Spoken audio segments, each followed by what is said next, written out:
Hey everyone, and welcome back to Travel Tip Tuesday with the Travel Mug podcast. We hope you're doing well.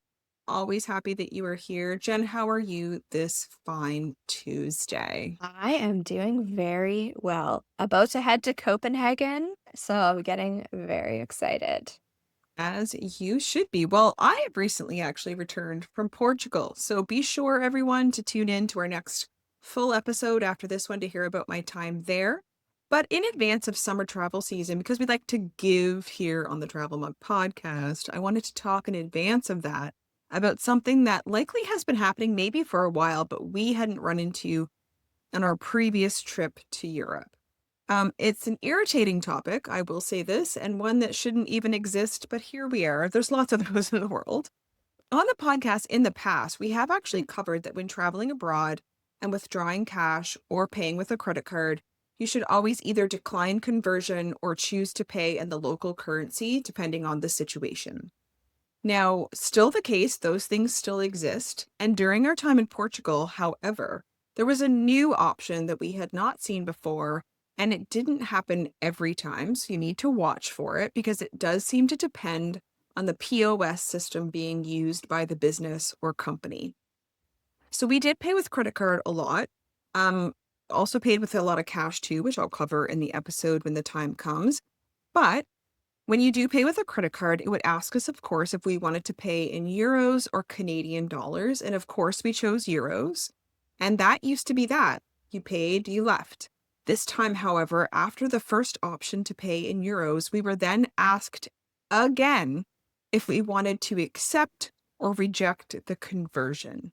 So previously it was just the first option, but now to confuse the user, there is another option to accept or reject. And not knowing the first time because we hadn't seen this before, we just kind of like panicked and accepted. And not that it's the end of the world, but we then realized what was happening.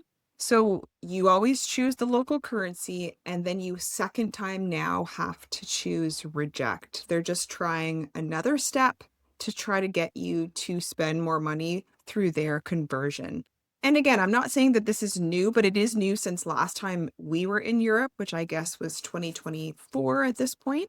And it's actually no, it was actually last year in Barcelona. Yeah. And I don't remember it happening there. So it's Mhm. honestly so sneaky. It shouldn't be allowed. So a word of wisdom, if you see this on your upcoming travels, use local currency on POS machines and then reject, or they will get more of your money than they deserve. So Jen, have you seen this before, or will this be new for you on your upcoming trip as well? Yeah, no, I haven't seen this before, but like I said, we're heading to Copenhagen soon. And when we were making a plan on, how we were going to pay for things, we planned to exclusively use one of my credit cards because it does not charge foreign exchange fees.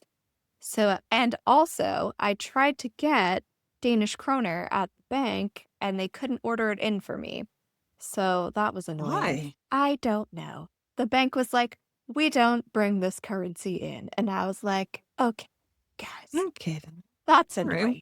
Well, you may Anyway, have to use a bank machine there. I might have to use a bank machine there. Anyway, here we are. I will be keeping this in mind. It is very good information to have. Yes, definitely. Well, that is it for this week's Travel Tip Tuesday. We hope this is helpful if you run into this situation in your summer travels and at least can save you a few bucks. Every dollar matters. As always, you can find us on social media at Travel Mug Podcast, on our website, travelmugpodcast.com. If you enjoy the show, you can buy us a coffee to help support us monetarily. The link is in the show notes, or leave us a review on Apple or Spotify. And until next time, safe travels and don't forget your travel mug, and farewell to you.